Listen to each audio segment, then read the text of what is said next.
Beberapa waktu yang lalu, COVID-19 mulai merajalela di seluruh dunia. Dan sejak saat itu, nggak jarang kita mendengar sebuah istilah yang namanya new normal atau sebuah kenormalan yang baru.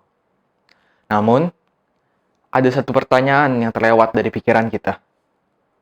Apa sebenarnya kenormalan tersebut? Dan mengapa kenormalan tersebut adalah suatu hal yang harus kita perhatikan?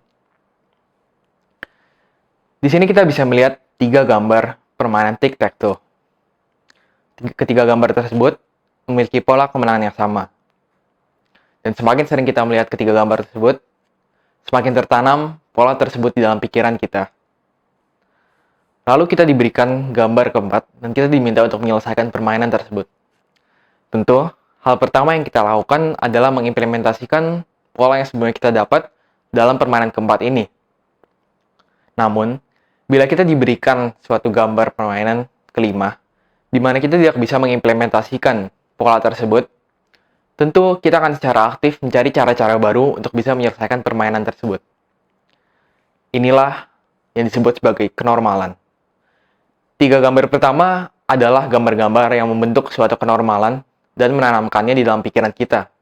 Pola-pola tersebutlah yang kemudian akan kita pakai dalam gambar keempat, di mana kita ada di sebuah kenormalan dan kita cenderung untuk mengabaikan cara-cara lain untuk bisa menyelesaikan permainan keempat. Namun dalam permainan kelima, kita dipaksa untuk keluar dari kenormalan lama kita, dan kita dipaksa untuk mencari cara-cara baru untuk bisa menyelesaikan permainan tersebut. Lalu, mungkin kita bertanya-tanya, mengapa kenormalan tersebut dapat menjadi suatu hal yang kurang baik bagi kita? Suatu yang besar di dalam hidup kita selalu dimulai dari sebuah perubahan. Perubahan adalah transisi dari kenormalan yang lama menjadi suatu kenormalan yang baru. Mari kita ambil contoh peristiwa penemuan telepon. Sebelum Graham Bell menemukan telepon bukanlah suatu kenormalan dan tidak ada orang yang memakai telepon pada zaman itu. Namun, sering berjalannya waktu, telepon mendapat popularitasnya dan semakin banyak orang yang memakai telepon, dan lama-kelamaan telepon sudah menjadi suatu kenormalan. Dan pada zaman sekarang, aneh rasanya jika suatu rumah paling tidak memiliki satu telepon. Tentu hal itu bukanlah suatu hal yang biasa bagi kita, karena hal itu jauh dari kenormalan yang kita jalanin. Hal ini juga bisa kita lihat dalam keseharian kita. Salah satu contoh konkret dalam keseharian kita adalah kebiasaan-kebiasaan atau habit yang kita lakukan pada setiap harinya. Kebiasaan-kebiasaan yang kita lakukan secara terus-menerus dan secara berulang adalah suatu kenormalan yang kita jalanin pada setiap harinya. Dan ini sangat identik dengan contoh-contoh sebelumnya. Bayangkan kita sedang ada di sebuah labirin. Tentu, jika kita sedang ada di sebuah labirin, kita tahu bahwa hanya ada satu jalan keluar dan kita dipaksa untuk melewati jalan tersebut untuk bisa keluar dari labirin tersebut.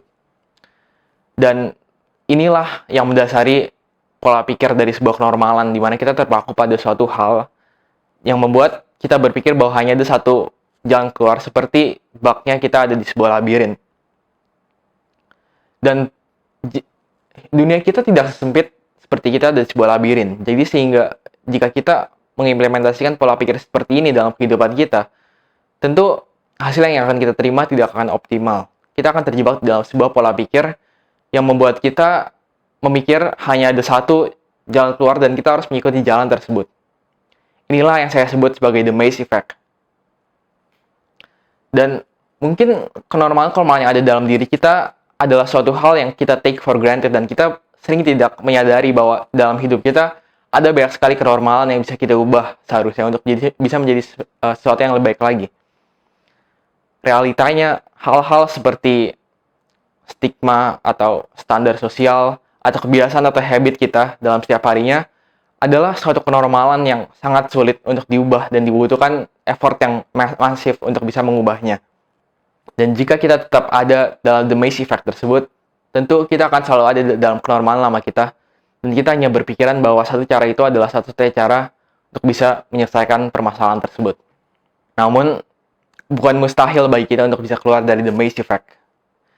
Kita semua secara individu memiliki kesempatan yang sama dalam keluar dari the maze effect tersebut dan mengubah kenormalan lama kita menjadi suatu kenormalan yang lebih baik lagi.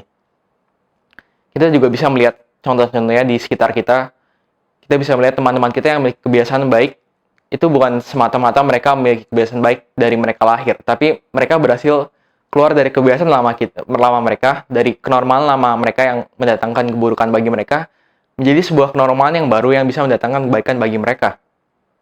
Dan inilah suatu bukti di mana kita semua memiliki kesempatan yang sama dalam keluar dari the maze effect tersebut.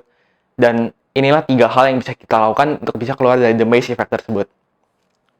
Yang pertama adalah focusing on our center of influence. Di setiap saat di kehidupan kita, tentu kita memiliki suatu hal yang disebut sebagai center of influence. Dan contohnya sebagai kita anak Smoky, tentu center of influence kita adalah nilai. Dan cara-cara yang kita lakukan untuk bisa mencapai center of influence tersebut adalah belajar. Dan kita tentu rela untuk melakukan segalanya untuk dapat nilai yang baik bagi kita. Contoh lainnya adalah mereka yang suka main game. Mereka tentu akan melakukan segalanya untuk bisa mencapai center of influence mereka, yaitu game tersebut. Mereka tentu akan rela untuk mengeluarkan uang yang banyak demi game tersebut. Contoh lainnya juga adalah mereka yang mengidolakan seseorang atau public figure. Mereka mengidolakan seseorang tentu menjadikan seseorang tersebut menjadi center of influence mereka, dan mereka rela untuk melakukan usaha untuk bisa semirip mungkin dengan idola mereka. Dan inilah yang mendasari juga mengapa iklan-iklan yang dibintangi oleh para artis atau para public figure menjadi iklan yang sangat laris. Karena para fans atau para penggemarnya menjadikan idola mereka sebagai center of influence mereka, dan mereka rela untuk melakukan segala sesuatu untuk bisa semirip mungkin dengan artis atau idola mereka. Dan untuk bisa keluar dari the maze effect, kita harus bisa memiliki center of influence yang tepat dalam hidup kita. Bila kita ingin mengubah kebiasaan buruk kita, kebiasaan lama kita untuk menjadi suatu kebiasaan yang baik, yang baru, yang lebih baru lagi bagi kita, tentu kebiasaan lama kita akan jadi pusat perhatian kita. Tentu, dan kebiasaan baru kita tersebut akan menjadi center of influence kita. Dan kita harus bisa dan rela untuk melakukan banyak effort dan banyak hal untuk bisa mencapai kebiasaan yang baru tersebut, untuk bisa mencapai center of influence tersebut. Yang kedua adalah shaping our way of mind. Di hidup kita tentu ada faktor eksternal yang senantiasa menghampiri diri kita dalam setiap saat di hidup kita. Dan sebagai murid Smoky, faktor eksternal yang kita dapat adalah faktor eksternal yang baik, di mana kita berada di sebuah lingkungan atau sebuah komunitas yang sangat mendukung, di mana seperti teman-teman tahu, Smoky adalah suatu tempat di mana kita bisa belajar atau bisa menjadi pribadi yang baik lagi. Namun nggak selamanya kita akan ada di Smoky, dan kita tentu akan ada perubahan-perubahan dalam hidup kita yang membuat kita berada di sebuah area di mana faktor eksternal kita bukanlah suatu faktor eksternal yang baik. Dan maka dari itu kita harus memiliki sebuah prinsip, sebuah pola pikir yang kita pegang teguh. Tidak peduli mau faktor eksternal kita baik atau buruk, tidak peduli situasi yang kita alami kondusif atau tidak efektif sekalipun, kita harus selalu memegang teguh pola pikir atau prinsip tersebut.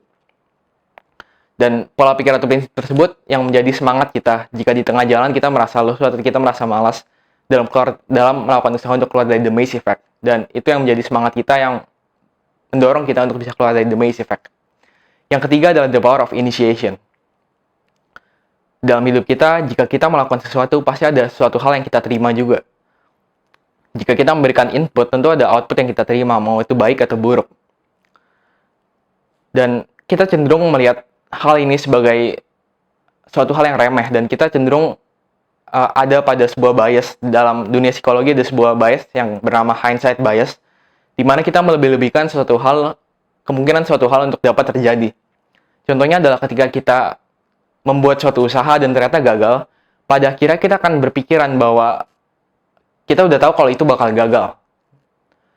Namun pola pikir seperti ini adalah pola pikir yang salah, di mana kita jadi takut untuk memulai, karena kita pada awalnya kita juga sudah takut untuk gagal, dan bias ini adalah suatu hal yang harus kita hilangkan agar kita bisa memulai untuk bisa keluar dari the maze effect tersebut.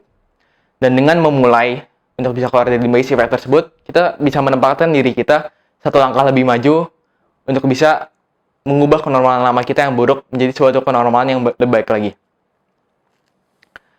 Di dalam kehidupan kita nggak jauh-jauh sama yang namanya the maze effect dan kenormalan-kenormalan. Sebuah developer atau pembuat aplikasi tentu mereka nggak bisa stay di kenormalan lama mereka terus-menerus. Tentu mereka harus upgrade atau update aplikasi mereka agar penggemar atau pemakai aplikasi tersebut masih tetap memakai aplikasi tersebut. Dan jika mereka tetap kokoh pada kenormalan lama mereka, mereka tidak ingin upgrade aplikasi mereka, tentu penggemar-penggemar satu persatu akan pergi dan tidak akan memakai aplikasi tersebut lagi. Walau pada awalnya aplikasi tersebut ramai, namun jika developer atau pembuat tetap pada kenormalan lama dia, maka itu akan mendatangkan suatu keburukan bagi dia. Dan ini sama seperti kehidupan kita pada setiap harinya. Jika kita kokoh dan kita berpegang teguh pada kenormalan lama kita, tentu kita akan ketinggalan kepada mereka yang berhasil keluar dari kenormalan lama mereka menjadi suatu kenormalan yang lebih baik lagi. Tentu kita akan ketinggalan pada mereka yang bisa keluar dari the maze effect. Dan pilihan kita di sini ada hanya dua. Kita nggak bisa selamanya ada di kenormalan lama kita.